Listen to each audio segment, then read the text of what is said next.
Hello, hello, hello, hello for a special early edition of Live at 5.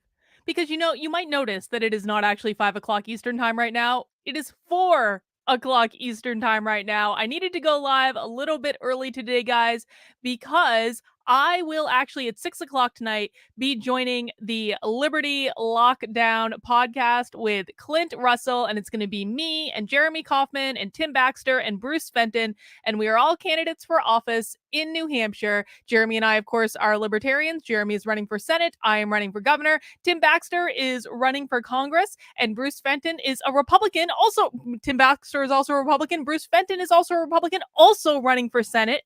A rival of Jeremy Kaufman of sorts, but we should have a great time tonight at 6 p.m. Eastern time. So make sure you connect with Liberty Lockdown. Clint has a really great show. He does a good job.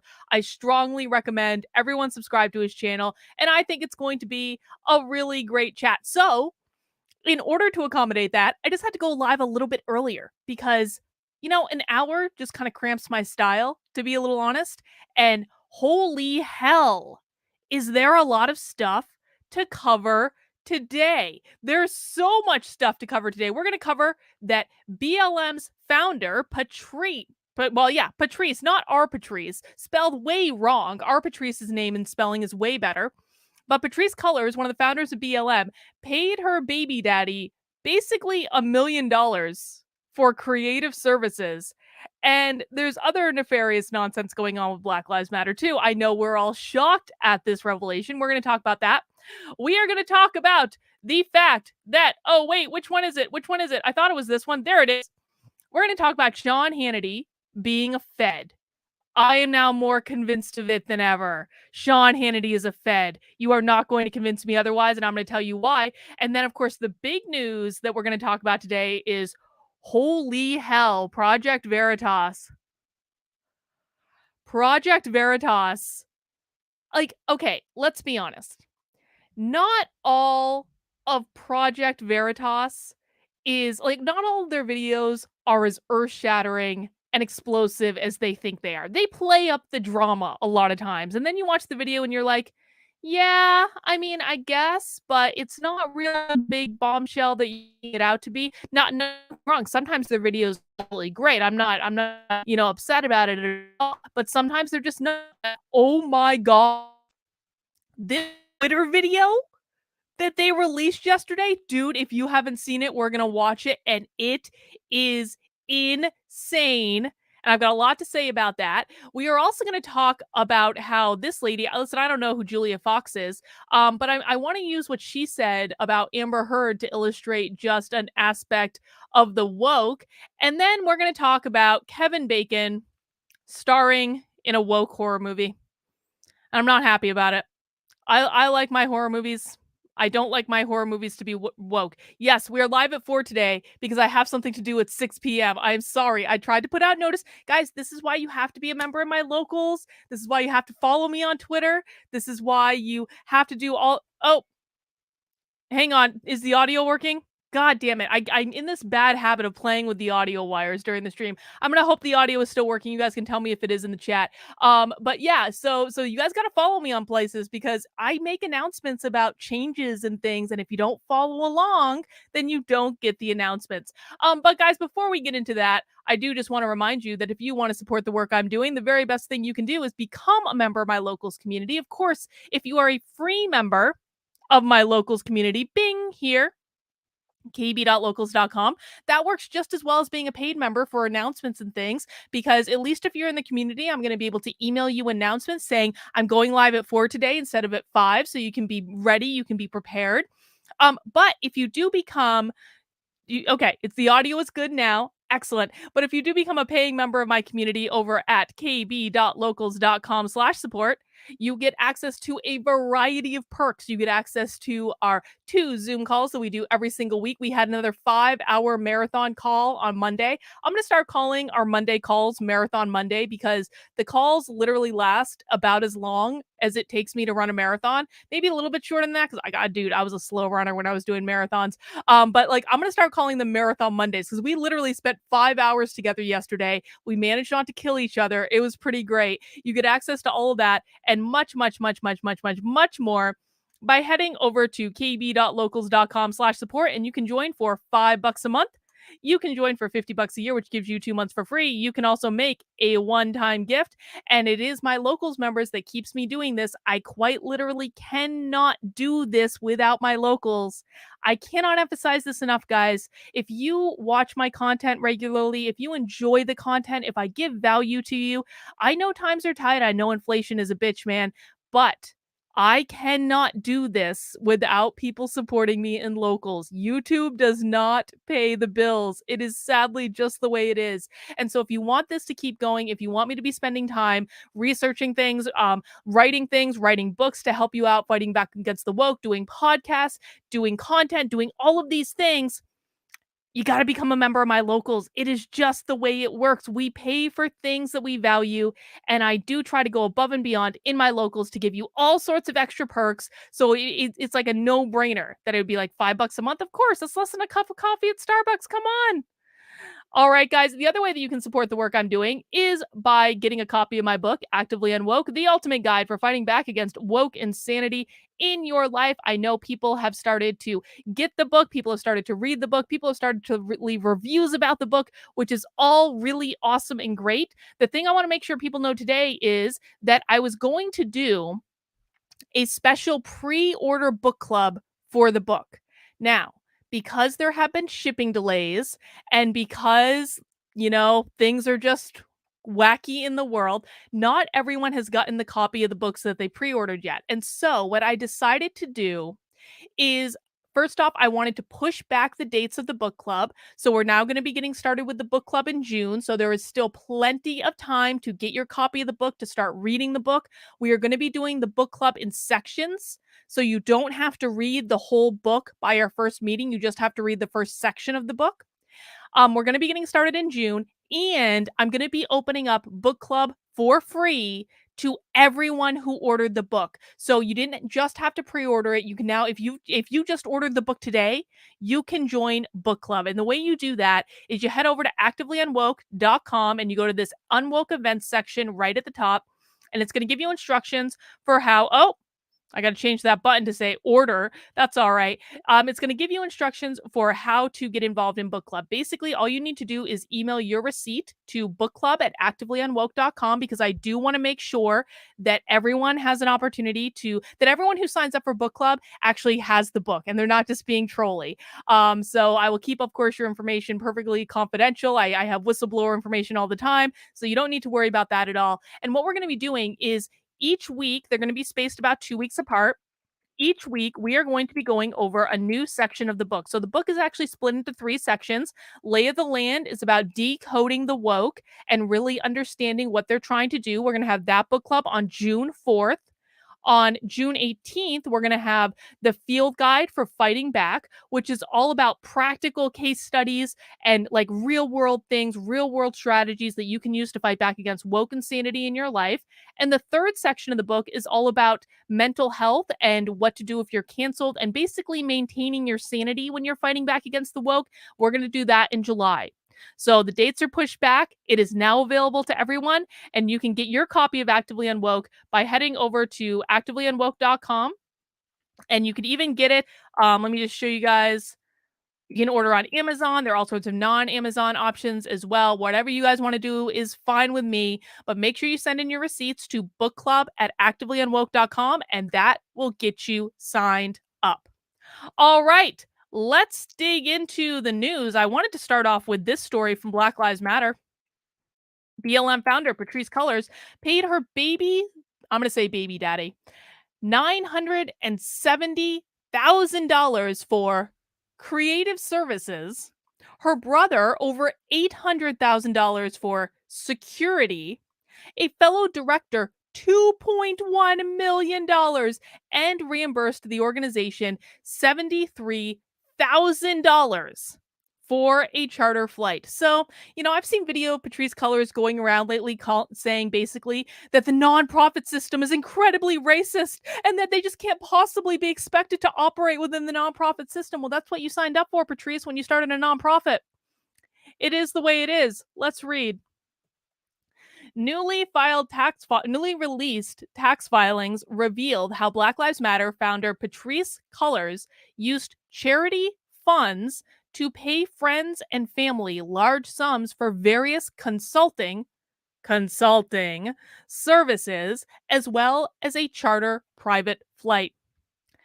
The documents revealed that BLM paid a company owned by Damon Turner, the father of Color's child, nearly $1 million to help produce live events and provide other creative services. The co-founder's brother, Paul Colors, received more than $840,000 for providing security to the foundation.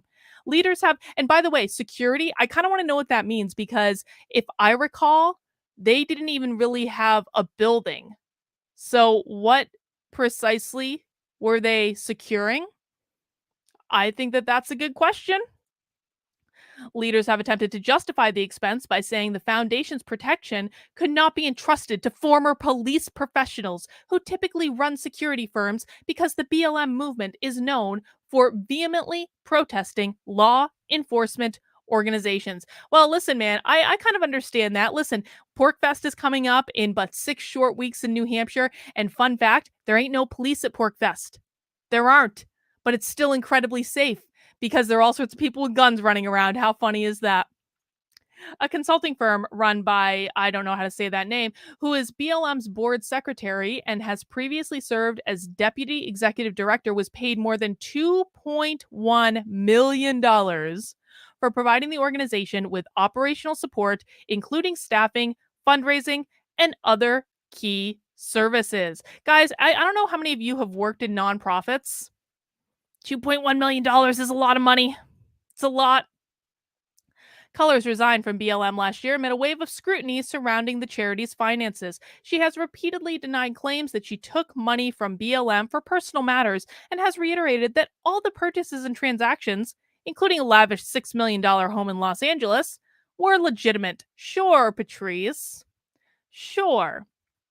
The new filing also revealed that Cullors reimbursed BLM $73,000 for a charter flight for foundation-related travel, which the organization says she took in 2021 out of concern for COVID-19 and security threats. So Patrisse, who doesn't really want to be protected by actual security professionals, also apparently doesn't want to fly on airplanes with the proletariat during COVID. My gosh. She paid the foundation an additional $390 over her uses of a 6,500 square foot. That doesn't seem right. $390? That doesn't seem right. The latest financial disclosure comes after Cullors had already come under fire for receiving a $120,000 payment consulting fees by BLM. The former BLM leader did admit previously that her sister, mother, and brother were all employed by the organization. So essentially, guys, what we're finding out is that BLM is just basically a scheme to enrich this family. And this is the organization that, or like companies all over the world, were not forcing their employees to give money to, but strongly encouraging their employees to give money to BLM. If you work for an organization that was promoting BLM, this actually, listen, I don't want to get anyone in trouble.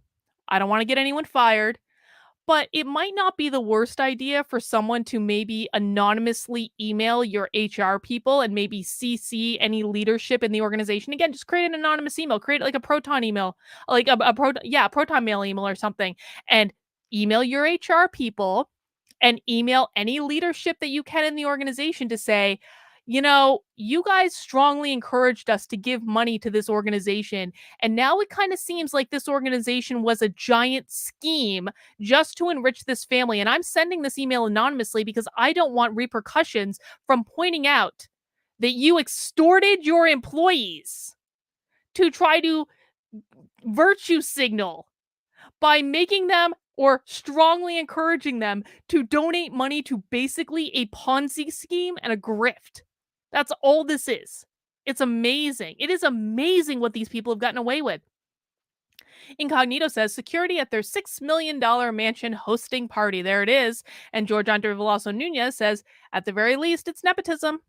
I mean, I think nepotism is probably the the kindest way that we could classify this little incident. And yes, we have the shock Pikachu face. I know. We were all shocked and saddened by this revelation that Black Lives Matter was just a grift after all. Yeah, I mean, I don't necessarily think you should pull out the anonymous email tactic for everything. Just so we're clear, I don't think you guys should be anonymously emailing your HR people and your leadership all the time. Just do it when it matters.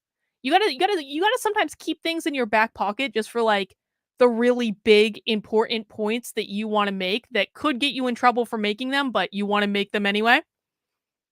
You know, it's worth a try. What can happen? If it's an anonymous email, they can't track it back to you. What are they going to do? Launch an investigation over who sent them an email with an article?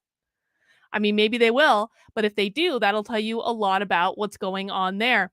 All right, guys, mount that like button if you haven't already. Let's talk about Sean Hannity being a Fed. Now, I need to get this in a different window because I want to play you the sound on this because this is nutty. This is nutty, nutty, nutty, nutty, nutty. Now, I've been covering all week and I actually just posted a clip earlier today. Basically, Sean Hannity and Rick Grinnell and Greg Kelly and Trump himself and the New York Post and the entire conservative establishment has been doing their level best to sabotage Kathy Barnett in today's Republican Senate primary.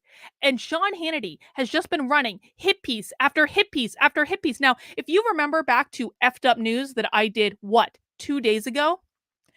We read that douchey Twitter thread from Sean Hannity where Sean Hannity was like, I can't possibly talk to you on Monday, Kathy. Sean Hannity, for those who didn't watch Effed Up News or the clip that I posted, I think I actually just posted it earlier today. Sean Hannity wrote the most douchey Twitter thread ever at Kathy Barnett, basically saying, well, Kathy, you didn't get back to my staff in time, and I just have Monday off, so I'm not going to be doing a show anyway, so too bad, so sad, I can't bring you on, Kathy. Oh, boo-hoo-hoo. And then, of course, Sean Hannity did do his show last night, in which he absolutely could have brought Kathy Barnett on, which he refused to do because he's an establishment shill. And what did he do?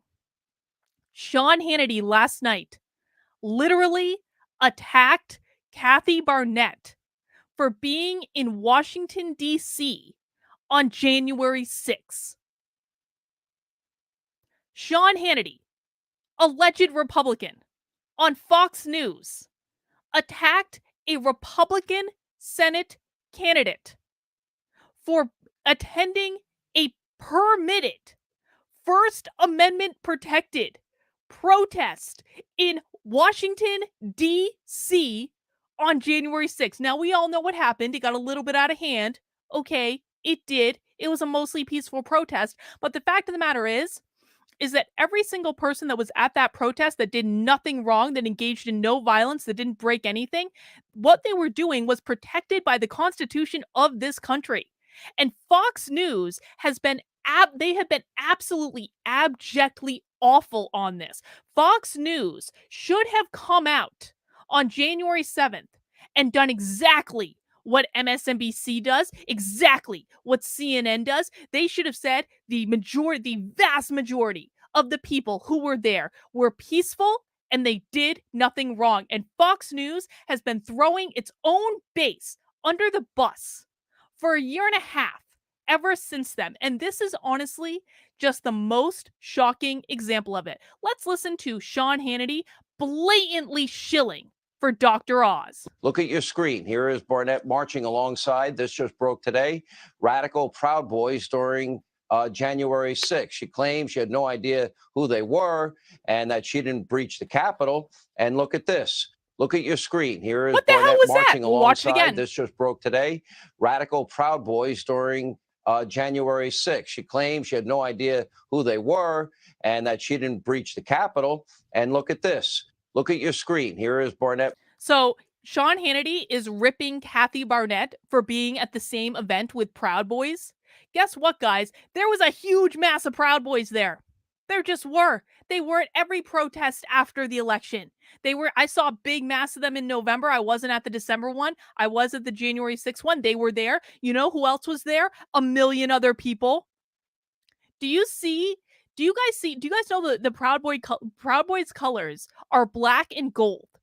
If like they all wear those, well, they don't all wear them, but many of them, when they're in a group of people, they wear very, very similar things with their colors and their logos and all these things. Do you see a big group of people wearing black and gold in that shot that Sean Hannity's showing you right now? Do you see? Let's find that shot of Kathy. Let's find that shot of Kathy. There she is. Do you see black and gold surrounding Kathy Barnett? There were no Proud Boys anywhere effing near her. There were no Proud Boys anywhere effing near her, so far as I can tell. And Sean Hannity wants to be like radical Proud Boys. And by the way, most of the Proud Boys that I've met, and I've met like many people, like they're just normal guys, honestly. Like, I'm not saying that there aren't like some, nefarious element within the Proud Boys, because there is, like, provably. But most of the, like, I've met many, many, many Proud Boys, and most of them are just like regular guys, and they're fine. And they just hang out and drink. And that's what they do together. And they want to beat up Antifa. And let's just be honest, how many of us would like to beat up Antifa as well? And I'm going to say this too, because this was not my experience at January 6th, but at the November rally after the election, I went to that one. It was the Proud Boys that were providing security for everyone else. The Proud Boys were protecting people. I felt safe because the Proud Boys were there protecting me from fucking leftists who were coming and trying to beat the crap out of me at that rally. And I mean, I may have instigated some of it. I would never instigate anything. I don't know what you guys are talking about. But no, I mean, this is just a blatant hit piece. Sean Hannity, once again, proving he's a Fed. You will never, ever, ever, ever, ever convince me otherwise. Sean Hannity wears CIA and FBI pins on his lapel, and now Sean Hannity is attacking Kathy Barnett for being at a protest that the Feds blatantly infiltrated. Yeah, I'm going to say it.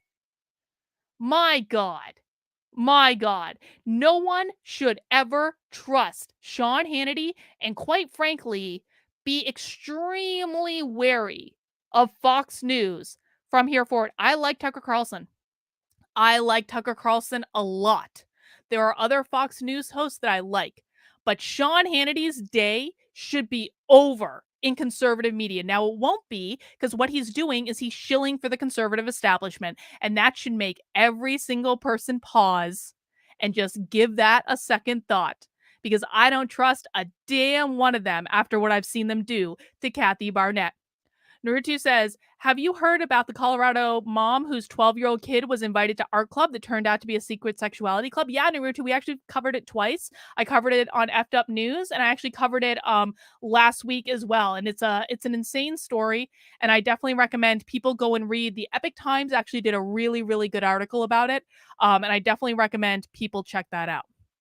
All right, guys, before we get in to Project Veritas, I do want to remind everyone that because this is Tuesday, this is not my last stream of the day. It is but my first stream of the day. And tonight we have a very special stream on Nothing Remotely Controversial, because tonight is our 100th episode. And I have to thank Reagan for doing the math on that, because I had no idea it was our 100th episode until one of our fans told me it was our 100th episode. I really should start numbering these episodes. But I cannot believe that Joshua and I have made it 100 episodes. I'm really looking forward to tonight. I would have thought that we would have killed each other by now, but I think we've got a pretty good show running. We have a great time with it. If you've never seen Nothing Remotely Controversial, it is on at 9:30 p.m. and it's basically news, and then Joshua uses his psychic magic to try to predict what is going to go on, and he's actually freakishly accurate. He really is. Fun fact, Joshua predicted January 6th on January 5th. We had a show on January 5th, and he predicted that something massive was going to happen, and then it was going to all be over very quickly. And that's pretty much what happened on January 6th. Let's be honest. But I have to go back. I have to go back and clip that episode. Maybe I should do that after I get off of this call, because that was one of Joshua's all-time best predictions. He definitely knew something was going to happen on January 6th, and that's what being a psychic is all about. But even if you don't believe in the psychic stuff, it's okay. It's still a fun show. We still have a great time with it, and I hope you guys will check it out at 9:30 tonight. And I have a special announcement, because Sassy Saturday is coming back this week. And guys, this might be our sassiest episode yet. Now, you guys know that this is a work hard, play hard community. I do serious content 6 out of these, well, serious. I mean, I do try to have fun with it. I talk about important topics of the day, 6 days out of the week. I do content every single day on this channel, pretty much. Sometimes I miss a day here or there because of scheduling, but pretty much every single day. But on Saturdays, we engage our inner drama queens. We let down our hair. We have a drink or two, and we have fun. And, you know, for better or worse, if you don't like the drama, Saturday is not the day for you. But this Saturday, we have what I do believe is going to be our sassiest stream to date. Because I have been, guys, I've been really questioning my spiritual belief system lately. And I just don't know if a generalized spiritualist approach is really the right approach for me. And I've been really wanting to explore the Christian faith a little bit more in depth.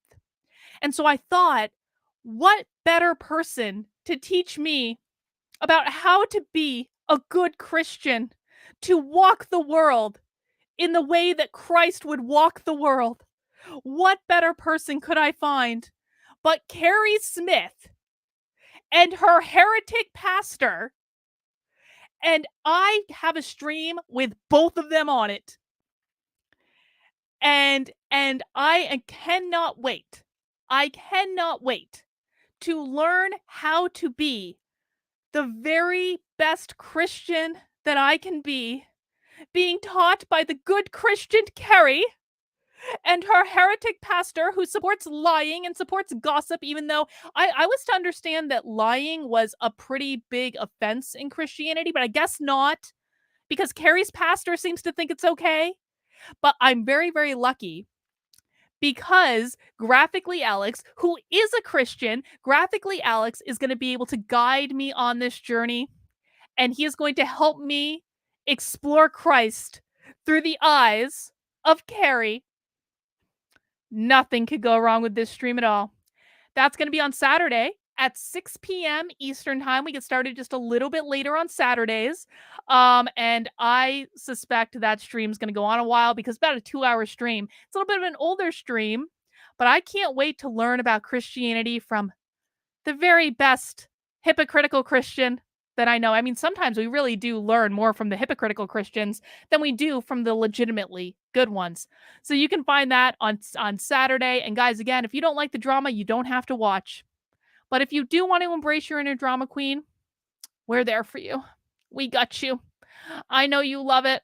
Grab a couple drinks. Come hang out with us. It's going to be a great time. All right. Let's talk about this Project Veritas thing. Oh my God. Let me just actually get this up in Chrome because I do want to watch the video for people who haven't seen it. So I'll have to put it in a different browser to get some sound. But hang on. This Project Veritas dump. Oh, not that one. Not that one. Sean Hannity, we've had enough of you.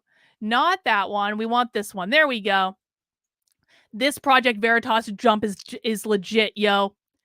Twitter senior engineer talks Elon Musk takeover in new undercover video. Twitter does not believe in free speech. Admits employees at tech giant are commie AF. And I just want to go right to the video. And watch. Let's take a look. So do you think there's a difference between Twitter's definition of free speech and Elon's definition of free speech? Twitter does not believe in free speech. Elon believes in free speech. What do your colleagues say about it? Like, They hate it. Some of my colleagues are like super left. You know how jobs are at stake. He's a capitalist. If we weren't really operating in a capitalist mode, we were very socialist. Like we're all like communist. I basically went to work like 4 hours a week last quarter. That's just how it works. This is one of my favorite ones. I only worked 4 hours a week last quarter. And that's just the way it works. Apparently, that's how these people really think socialism is. These people truly believe that when they get their socialist communist utopia, everyone's just going to be sitting back and drinking cocktails and only working 4-hour work weeks. They really believe this. Company. But Twitter is like mental health is everything. Like if you're not feeling it, you can take a few days off. People taking months off. When I don't know, the two parties can truly coexist on one platform.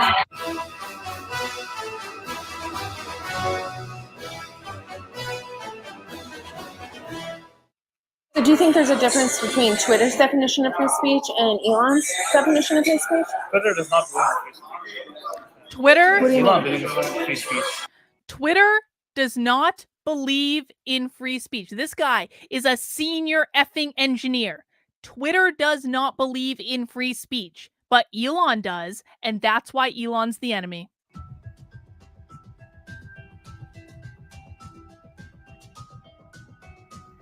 How does Twitter not believe in free speech? Because Twitter wants to censor bullying and harassment. And the idea of free speech is that you can bully and harass people. That's not what the idea of free speech is. That's wrong. That is incorrect. And Twitter does not believe in this value as a platform because it's not conducive to a business. If you want to run a business, like even Facebook or Instagram, they don't want people bullying and harassing. Isn't it ironic that the people who have literally just said to us, maybe it was a different guy, but actually, no, I think it was this guy, wasn't it? They literally just said, I only worked 4 hours a week in the last quarter. And now they're saying, it is just not conducive to running a business in this manner. I'm sorry, guys. Breaking news. It is not conducive to running a business when employees only work 4 hours a week and make $200,000 a year. That's not conducive to running an effing business. Oh, but let's keep going. Or even YouTube. They straight up, any toxic behavior, they're like, nope, we can't have it. For example, like if you bully a transgender, the right thinks it's okay, the left does not. Ideologically, it does not make sense, like because we're actually censoring the right, not the left. We're censoring the right, not the left. Be like, bro, it's okay to say, just gotta tolerate it. The left would be like, no, I'm not gonna tolerate it. I need it censored, or else I'm not gonna be in the platform. So it does serve the right. It's true. There is bias. That is what it is today. Unbelievable. They are blatantly admitting what we They're all both knew. losing followers because the left is leaving and the right is coming back on the platform. The right that kind of denounced the platform, they were like, hey, you know what, we're going to come back because Elon's coming in. And they're basically, Elon has a new Trump because they had a leader. Elon is the new Trump.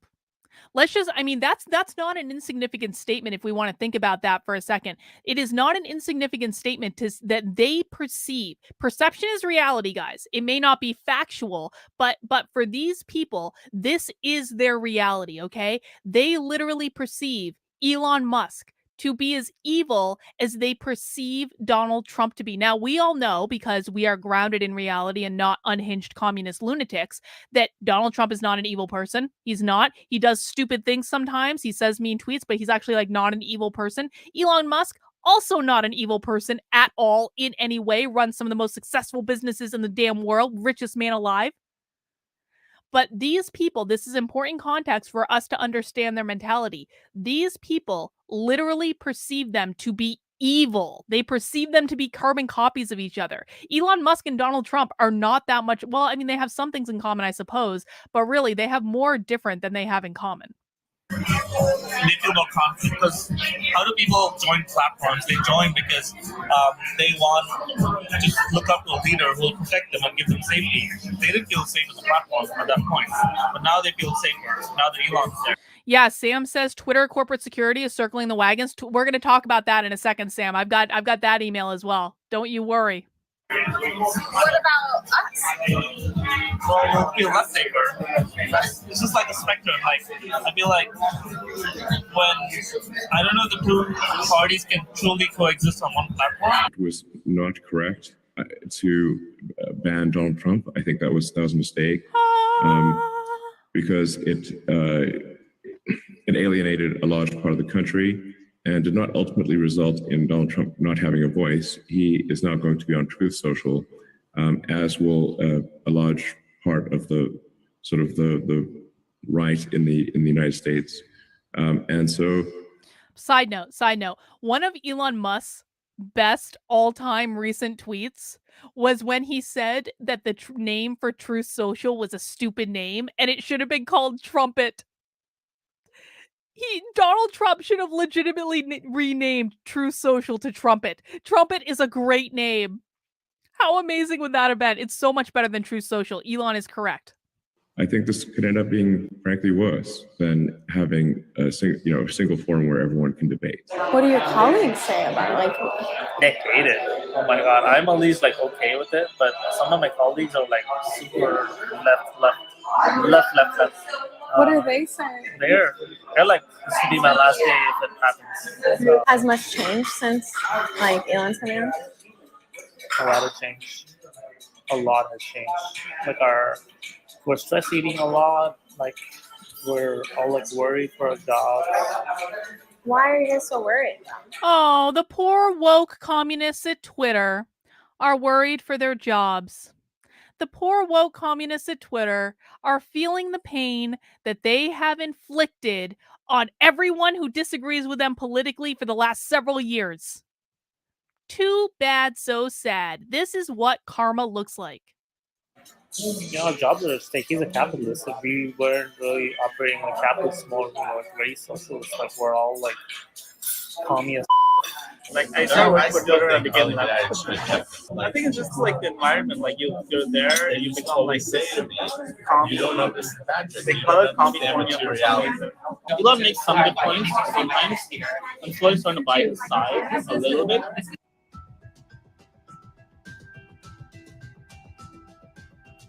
We tried our best, but How so? we did all we could to like revolt against it. A lot of employees. Every single employee who was revolting against Elon Musk buying it should be fired. I'm going to say it right now. Every single employee who had any part in revolting against the new, soon-to-be, maybe, probably, owner of Twitter should be fired when Elon Musk comes on board. Elon should totally clean house. Listen, what we're learning in this video is that Twitter employees don't actually do any work. They take a lot of days off, and apparently they talk about politics a lot because they literally turn people into communists as soon as they come to work at Twitter. So every single one of those employees should be fired. Period. Point blank. Revolted against it, but at the end of the day, board of directors have a say, and then they acted on their best interest because they didn't want to get sued. Because if they get sued, their families are at stake. They're just always looking out for themselves at the end of the day, right? And they looked out for themselves as they should, their families, and they made the choice that they had to make. They literally couldn't make any other choice. Because if they had denied the offer from Elon, shareholders could have filed a lawsuit against them and depleted them of their wealth personally. Like whatever the wealth they had, so their quality of life decreases.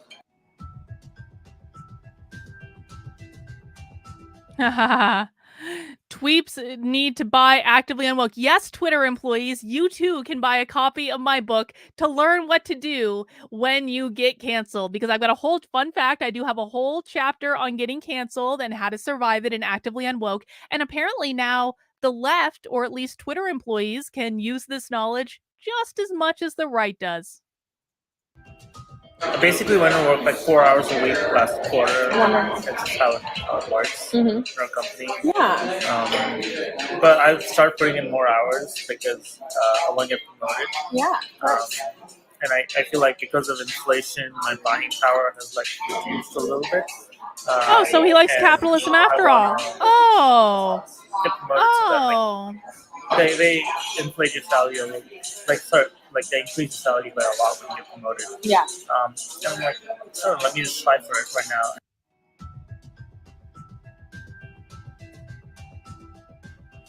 How would you describe communism besides Twitter?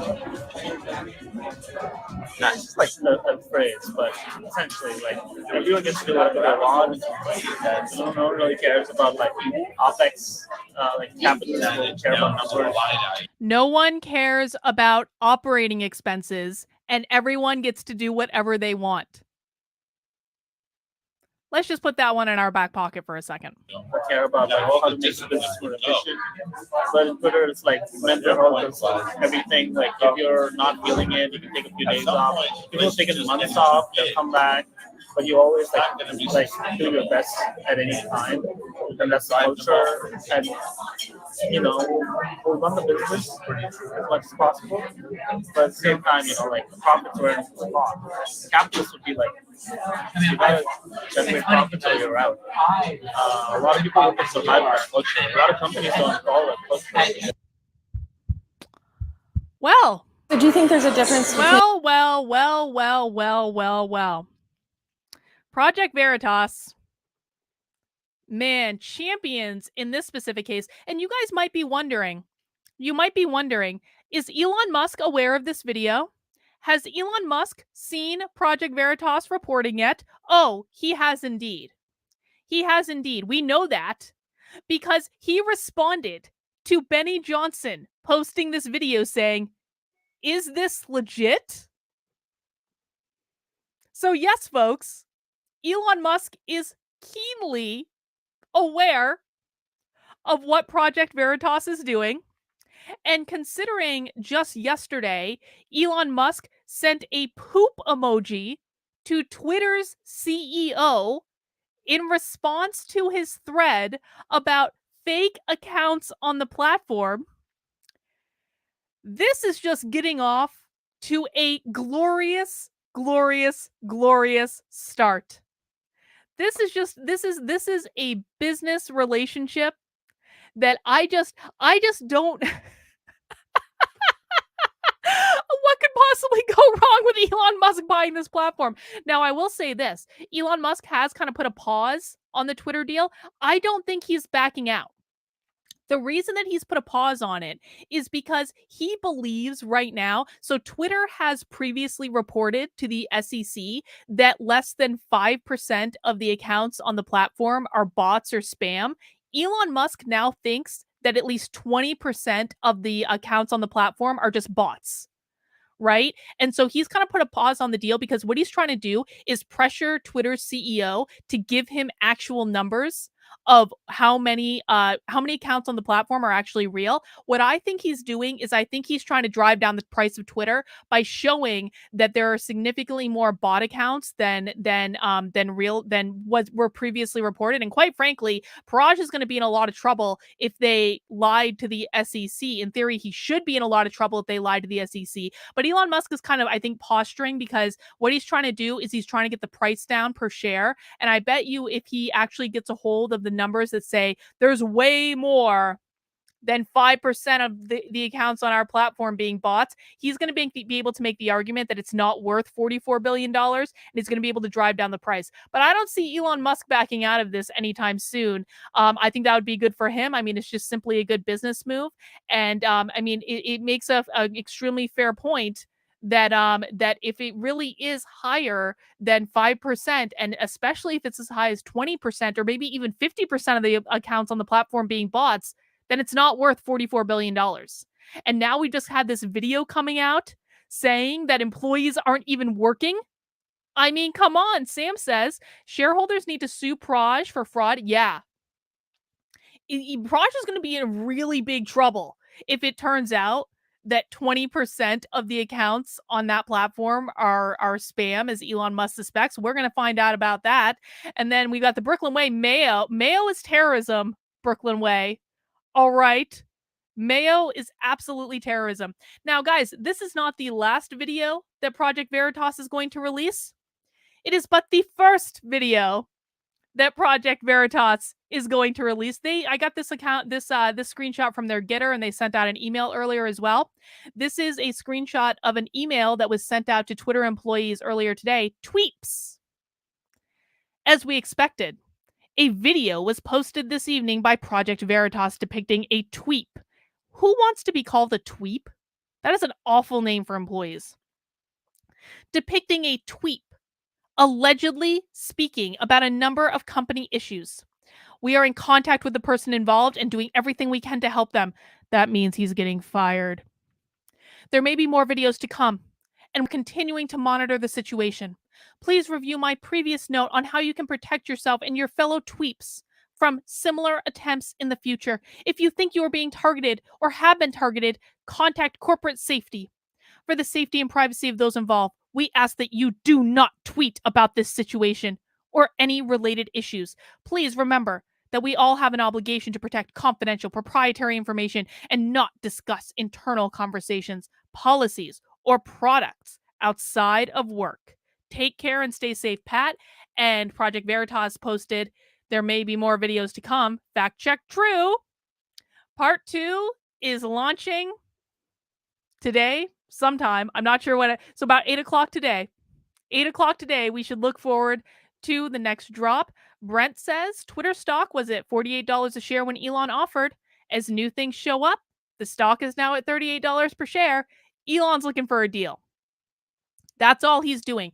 Don't be afraid at the reporting saying that Elon Musk is putting the deal on hold. No one should freak out about this. Elon Musk is simply trying to drive down the price of the company. That's all he's doing. $44 billion is a lot of money. If he drives it down a couple $1 billion, that's a lot. That's a lot less that he has to spend on it. So no one should be afraid. I truly believe that Elon Musk is going through with this, even if it's just for principle at this point. I mean, it just doesn't make any sense for him to back out now. He's like, can you imagine the backlash if he backed out now? Oh, it would be awful. But I guess we'll have to see what happens. All right, guys, we got a couple more stories that I want to cover today. Just quick ones, really. Just stuff I wanted to make mention of. Please mount that like button if you're enjoying the show. As a reminder, I usually do live streams at 5. I went live a little bit early today because I will be on the Liberty Lockdown podcast with Clint Russell and also with Jeremy Kaufman, Tim Baxter, and Bruce Fenton at 6 p.m. tonight. So I wanted a little extra time, be able to have a break in between streams, all that good stuff. So please forgive me for going live a little bit early, but make sure you tune into the Liberty Lockdown podcast if you would like to see. These are all candidates in the state of New Hampshire. Jeremy and I, of course, are libertarians. Tim and Bruce are Republicans, but they are Liberty Republicans, so we like them an awful lot. We're kind of like cousins. We all know each other. We all we all kind of generally believe similar things. I don't have any, even though Bruce is technically running against Jeremy, everyone wants the same thing. And I think we'd all be actually pretty happy if Bruce won. But of course, we're pulling for Jeremy, and that's the candidate we're actually supporting. But I think it's going to be a great roundtable. And make sure you tune in at 6 p.m. tonight if you would like to take advantage of that. But I want to go over a few other things. I wanted to talk about this article in the New York Post. Julia Fox says Amber Heard never had the power to abuse Johnny Depp. Now listen, the point I want to make with this is not about the Amber Heard Johnny Depp trial, because I'm not watching it. I do want to binge watch it at some point. I feel like I could spend several weeks just binge watching the footage from this trial. I just haven't had the time to watch it lately because I'm just really busy. But that's actually not the point I wanted to make. When I saw this headline this morning, this screamed at me that this was a woke oppression hierarchy statement. And I'm going to explain what I mean by that. Let's read this article. People have heard enough from Julia Fox. By the way, who the hell is Julia Fox? I have no idea. I don't know who celebrities are anymore. The actress and model, there's my answer right there, sparked controversy in an Instagram comment earlier this week in which she wrote Amber Heard never had the power to abuse Johnny Depp. Wrong. She never had the power in the relationship to be abusive to him, Fox33 commented on Instagram amid Heard and Depp's ongoing defamation trial in Fairfax, Virginia. Nathaniel says, oh no, Tweep's cocktail parties in Atherton, Palo Alto, and Los Altos might be impacted. Oh no, not that. Thank you for the super chat, Nathaniel. Did she hit him? Yes. Was it abuse? No. You need to have power to be able to abuse it. She was 25.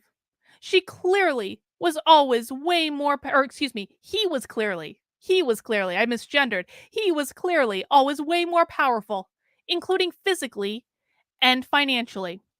So it's this section here that I just want to talk about for a second. So the woke believe that people who are oppressed can never be the abusers or the oppressors of people who might have more oppression points than they do. They call this the progressive stack. I call it the woke oppression hierarchy because there is a hierarchy to these things. There's all sorts of different categories that the woke use. Of course, race is often the one that they use, where Black people are at the very top of the hierarchy, and then generally speaking, this does shift. It is fluid. You generally have Black people at the top of the hierarchy, then you generally have Native American people, then you generally have Latino people, then you generally have Asian people, although Asians can sometimes get a boost when it's convenient for them to do so. Then you generally have Jewish people, and then you generally have white people. That is generally the hierarchy based on race. There are other hierarchies as well. So you might have men are going to be at the top of a hierarchy, and women are going to be underneath them. Oh, excuse me. Men are not going to be at the top of. Oh God, I'm doing this off the top of my head. So if we're talking about gender, starting over, trans are going to be at the top of the gender hierarchy. And then I don't know where non-binary are anymore. Are non-binary ahead of trans people, or are non-binary below trans people? I'm going to say trans are still at the top of the gender oppression hierarchy. Trans women are at the very top, probably followed by trans men. Then we have non-binary people. Then we have women, and then we have men. Okay, so men are going to be at the bottom of the oppression hierarchy when it comes to gender. And then we can get into other areas as well. We can get into if we're talking about sexuality, we might have probably pansexual at the top right now. And then you have, oh God, sometimes it gets hard to actually know what the statuses are. Like lesbians, and then, pansexual, bisexual, lesbian, gay, and then straight people at the very bottom of the hierarchy. And then you get into intersectionality, where you have combining oppression points, and it all gets extremely complicated. The point I want to make is this.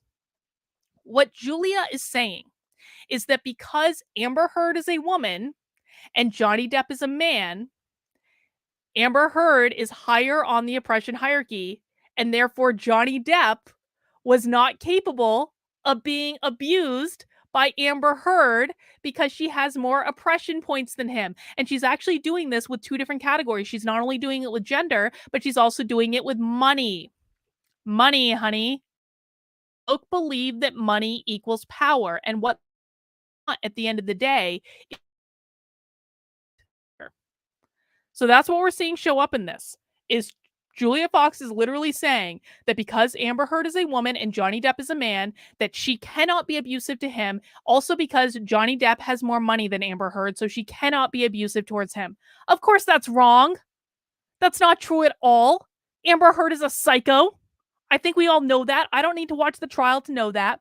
But I just wanted to explain this to people, why we're seeing this show up. This is the woke ideology. This is how it shows up in the real world. Savret says, remember, the greater the spiritual polarization, the greater the new mentalities will be. Everything has been accelerated from all the shootings. Yeah, we haven't even talked about the shootings on this channel, mostly because I don't want to, because it's extremely sad. But yeah, I think you're right there, Savrets. I also wanted to talk about, so Myth-Informed sent out this tweet today. Now, I actually generally like Myth-Informed. I really do. And I think that they were being a little flip in this, but I also want to just combine it with this to make a larger point. So Myth-Informed is talking about anti-racist math. We've talked about anti-racist math extensively on this channel. I don't feel the need to rehash it. If you want to know more about anti-racist math, just look up, search within my channel, not general YouTube, but search within my channel, anti-racist math, and you'll get some more information about that. We've done extensive reviews of anti-racist math literature. We've watched training, stuff like that. Myth-Informed tweeted out earlier today, they call math racist to get the attention that feeds their narcissism. No. This is incorrect. Myth-Informed is not correct about this. And I don't blame them. I understand why they're saying it. So no shade on the Myth-Informed guys. I think that they do a really, really good job. But something that a lot of people really need to understand, and I do actually write about this in the book, People like to call the woke narcissists. They think that all their crazy behaviors with wanting people to validate their existence and validate who they are as people, they think it all comes from narcissism. It does not come from narcissism. It does not. It's actually the exact opposite of narcissism. The woke have a profound issue with self-esteem. They have a profound issue with self-worth. And these are people, the people that get caught up, the really true believers, and even some of the useful idiots in this ideology, but definitely the true believers. A lot of them have never really had to overcome major obstacles in their lives. They really haven't. They've been catered to, they've been coddled, they haven't developed resiliency in school because everyone got a trophy, everyone was a winner. They didn't, they literally believe that the government should take care of them. When you don't encounter adversity in life, when you don't do a good job of building up resiliency, it is an issue of self-worth. It is an issue of self-esteem. It is an issue of not feeling good enough. When we are looking for validation from other people, it is because we don't feel good enough about ourselves. We haven't given ourselves the validation that we are looking for from other people. Narcissists do not need validation from other people. I'm going to say this again. Narcissists, real narcissistic personality disorder, they do not need validation from other people. It would never even cross their mind to require validation from other people, because they quite literally build their entire worldview around them being the center of the universe, them being the best, them being the smartest, them being the most accomplished, them being the richest, them having the most perfect life that has ever been created, them being in the presidency, the literal presidency. I do actually believe Donald Trump is a narcissist, for better or worse. Them being the CEO, them being the boss. They don't need validation from other people. And people don't understand this. They think that it is all about narcissism. It is not. It is the opposite of narcissism. It is a profound lack of self-worth. But the other point I want to make is this, is anti-racist math is not about self-worth. It's not about narcissism. It's not about any of these things. The ultimate goal of the woke is to gain as much power as possible so they can destabilize the system, so they can attack capitalism, so they can usher in their little Marxist utopia. Gonna say it again. The number one goal of the woke, whether they're using critical race theory or gender or trans or protesting or anything else, they're trying to gain as much political power as possible so they can destabilize the system, so they can attack capitalism, so they can usher in their little Marxist utopia. That's it. That is their ultimate goal for everything that they are trying to do. We've got to start looking at it through that lens. When you see someone saying the woke do this because of narcissism, no.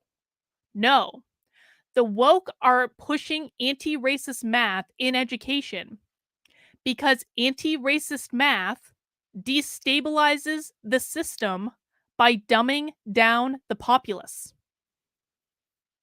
When I say anti-racist math, they're not teaching math. They're singing songs about math. They're having discussions about their feelings around math. They're thinking about equity. They're doing all sorts of social justice related stuff, but they're not learning math.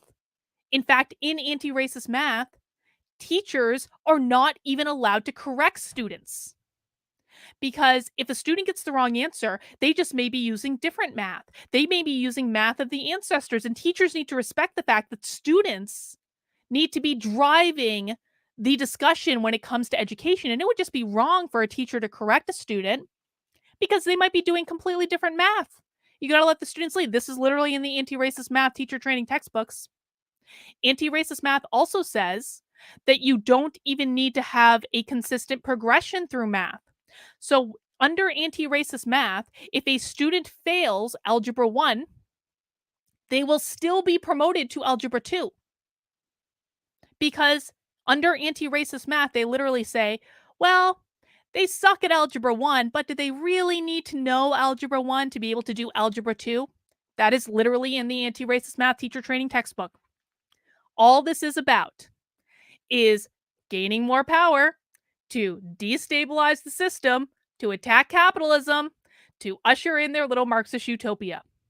They do not get their little Marxist utopia that they all want, that all those Twitter employees were talking about earlier. They're commie AF. They don't get their little Marxist utopia unless they destabilize the system. Anti-racist math is about destabilizing the system. It's not about narcissism. It's not about anything else other than gaining as much power as possible so they can destabilize the system, so they can attack capitalism, so they can usher in their little Marxist utopia. And I will say it as many times as I need to before every single one of you memorizes these points so that we can all be on the same page when it comes to this. I just want to make sure I didn't miss any super chats. I don't think I did. I got a couple new ones coming in. Savrit says, keeping the remaining population dumbed down on hip-hop and fast food. I mean, my God. Savrits, McDonald's is delicious. I don't know what you're talking about. My husband loves McDonald's. He loves it. He really does. And he's very smart. He's very smart about math and sciencey things, just not about calories and food. They don't need to know math. They will just have false perceptions cemented into their brains. Well, you're absolutely correct about that, Savrits. The schools literally do believe that they don't need to teach math. They don't need to teach reading. They don't need to teach writing. Less than 1/3 of public high school graduates graduate from high school knowing how to do math at a 12th grade level. Less than 1/3 of high school graduates graduate from high school knowing how to write at a 12th grade level. And just over 1/3, it's like 36%. 36% of students graduate from high school knowing how to read at a 12th grade level. Teachers and the teachers' unions especially have decided that none of these things are important at all, so they just don't bother to teach them. George Andre Veloso Nunez says it also creates a population without accomplishments and resilience, adding to their numbers. George, that is exactly correct. And so when we see all these kind of wacky people going out to these protests, you're seeing, and you're looking at them and you're like, you're crazy. Like, you're crazy.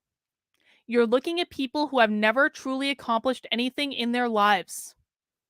And that's why they're engaging with the protests. They are looking for self-esteem. They are looking to accomplish something. This is why it's the opposite of narcissism. Right? They're looking for accomplishment. They think these protests and they think that social justice and they think if they can just achieve equity, that will give them that sense of accomplishment. That's what they're looking for. That's why they're engaging in it in the first place. Sometimes we need to look beyond just the surface level of things. And unfortunately, and especially on Twitter, all you're getting from most people, not all, and again, I do think that the Myth Informed guys do a really great job, so this is no shade on them at all. I just think this tweet missed the mark a little bit. Listen, I've had a few tweets in my day miss the mark. I've had one or two. I've had a couple incidents in which my tweets missed the mark. So this is no shade on them. I think they do a wonderful job. I just think this one missed the mark a little bit, and I wanted to use it to articulate a larger point. And so I'm grateful to the Myth Informed guys for allowing me to do that. All right, guys, we've got one more article before we're going to wrap it up for today. I'm really upset about this. I'm actually thinking about doing a watch party in my locals for this because I do actually have a subscription to this network that this is going to premiere on. Kevin Bacon leads a conversion therapy camp in first look at Peacock's They, Them LGBTQ horror movie. Now, Stir of Echoes is probably one of my favorite horror movies ever. Kevin Bacon was brilliant in that movie. He was so good. That was a great movie. If you've never seen Stir of Echoes, go back and watch that movie. Kevin Bacon has been in so many classic films in American cinema. Come on.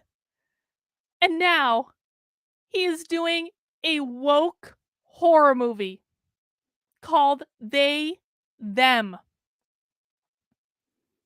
This movie is going to be awful. This movie is going to be a nightmare. Let's read.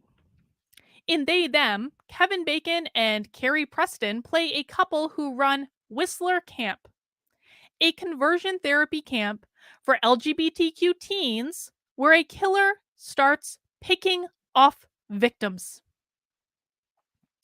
Kevin Bacon is returning to his slasher genre roots. The Golden Globe winner, 63, dude, Kevin Bacon is not looking bad for 63 years old. Little bit. Not looking bad, though. Stars in Peacock and Blumhouse upcoming LGBTQ horror film, They, Them. Oh, okay. This is actually clever. I didn't know this. They/them. Okay. Maybe this is... Okay, maybe... Can we... Okay, Dare to Dream. I know I'm about to say something that is not going to come true in reality, but that they/them thing, that's actually kind of clever. Could it be, are they making fun of woke culture? Could it be? Can we please pray that they are making fun of woke culture? Maybe. I don't think they are, but dare to dream. Which boasts a queer empowerment story. Well, that doesn't bode well for us. With some classic horror vibes, premiering August 5th on the streaming platform. In addition to serving as executive producer, oh good, he produced it, so Kevin Bacon is about to shell us he's totally woke. Bacon plays Owen Whistler, who along with his wife, Cora, runs Whistler Camp, a conversion therapy camp for LGBTQ teens. Anna Klumsky plays Molly, the camp's medic and newest employee. The movie follows Bacon's character as several queer and trans campers join Whistler for a week of programming intended to help them find a new sense of freedom. As the camp's methods become increasingly more psychologically unsettling, the campers must work together to protect themselves. When a mysterious killer starts claiming victims, things get even more dangerous. Oh yeah, this is going to be woke. This is going to be real woke. Theo, Austin, Monique, Anna, these are just the stars. I don't know why I'm reading their names. They/them serves as the directorial debut for writer and director John Logan, Gladiator, The Aviator, and Skyfall. Those were good movies. Maybe it'll be better than we think. Who explain the film's personal significance. They/them has been germinating within me my whole life. I've loved horror movies as long as I can remember. I think because monsters represent the other. And as a gay kid, I felt a powerful sense of kinship with these characters who were different, outlawed, and forbidden. Oh god, this movie's going to be totally woke. I wanted to make a movie that celebrates queerness with characters I never saw when I was growing up, he continued. When people walk away from the movie, I hope they're going to remember that incredible love that these kids have for each other and how that love needs to be protected and celebrated. Bacon previously made one of his first on-screen appearances in another camp-based slasher film, playing Jack in 1980's Friday the 13th, which launched a beloved horror franchise. Well, guys, this is premiering on August 5th. Maybe we will have to have a watch party in my locals. We can watch it on a Zoom together and we can all get our popcorn and do like snarky commentary on it. That might be a fun activity. All right, guys, that is all I have for today. If you would like to join my locals and potentially get in on that watch party in August, but also, of course, many other things at the same time, you can head over to kb.locals.com/support and sign up for $5 a month. You can do it for $50 a year, which gives you 2 months for free. You can also make a one-time gift. If you would like to give more on any of those amounts, it's totally appreciated, but also unnecessary. I know that inflation is here, times are tight, and I really do appreciate the people who do come out and support the work I'm doing. I'm extraordinarily grateful for all of you. Can't do it without you. If you join locals today, you will be joining in time for our next community Zoom call, which is tomorrow at noon. So if you join today, you're going to have plenty of time to go and sign up for community Zoom tomorrow. Actually, you don't even need to sign up. You just need to show up. How community Zoom works is I post a link in locals right before it opens, and you join it. And you can join anytime over the next couple hours, and you can come have a chat with us, and it's really, really great. And so I'm really looking forward to connecting with my locals members tomorrow at noon. And then, of course, later today, we do have Nothing Remotely Controversial coming up later today at 9:30 tonight. It will be our 100th episode. Joshua might be wearing a very, actually, you guys want to see the outfit that Joshua might be wearing tonight? Let's just take a look. If he can find it, he promised. Joshua might be wearing a very special outfit tonight. If he can find it. This is what Joshua wore to the walkaway rally in Los Angeles back in the day, back 2 years ago, when I was still on good terms with all those people. And by the way, Mikey really wanted to sleep with Joshua, and that was never going to happen. P.S. Really wanted to fucking sleep with Joshua. Nope, sorry, never happened. Anyway, Joshua might be wearing a very special outfit tonight for our 100th episode of Nothing Remotely Controversial, which will be coming at you live at 9:30 tonight. And if you've never been to Nothing Remotely Controversial before, it is a fun show. We have a really good time with it. Even if you don't believe in psychics, it's okay. You can still come and hang out, and it is really fun. And it just lifts the spirits when you don't take things as seriously as some people do on Twitter. And then, of course, if you would like to sign up for my Actively Unwoke book club, oh, hang on. There's the link. Just head over to activelyunwoke.com and go to this Unwoke event section. Now, this book club is free. Anyone can sign up for it. But you do have to order a copy of Actively Unwoke. I was originally only opening this book club up to pre-orders because shipping schedules are weird and this weird thing with the audiobook happened and it's just been all over the place. What I decided to do is both push back the dates of the book club to give everyone time to get their copy of the book. And I've also just decided to open up the book club to everyone who ordered the book. So if you ordered your copy of Actively Unwoke, and you would like to join a private, exclusive, launch special event book club with me, takes place in 3 parts. All you need to do is send your receipt to bookclub@activelyunwoke.com, and you can sign up for that, and I'll be sending out more information about that very, very soon. But you can head over to the website, and you can see that the dates for it are going to be June 4th, June 18th. I just want to make sure I have those right. Hang on. I feel like something has gotten fouled up. June 4th, June 18th, and July 2nd, all Saturdays. So no excuses about working. I know some people work on Saturdays, but many don't. So Saturdays at 3 p.m. Eastern time, and we're going to discuss the 3 parts of the book one by one. So you don't have to have read the entire book by June 4th, although it is a relatively quick read, which is how I designed it. But you do need to have read the first section of it, which is the first 4 chapters. Okay? So make sure you send in your receipts to bookclub@activelyunwoke.com. You don't need to do anything else. You don't need to join my locals if you don't want to, although I don't know why you wouldn't. Even just for free. Bing. But guys, I'm really looking forward to that. And again, I'm going to be on the Liberty Lockdown podcast at 6 p.m. tonight. So I'm going to go take a little break. We're going to do this podcast. And then I'm going to see all of you at 9:30 tonight for the big celebration episode of Nothing Remotely Controversial. All right, guys, mount that like button on your way out the door. Make sure you're subscribed to the channel if you are not already. Take care, and we'll see you soon.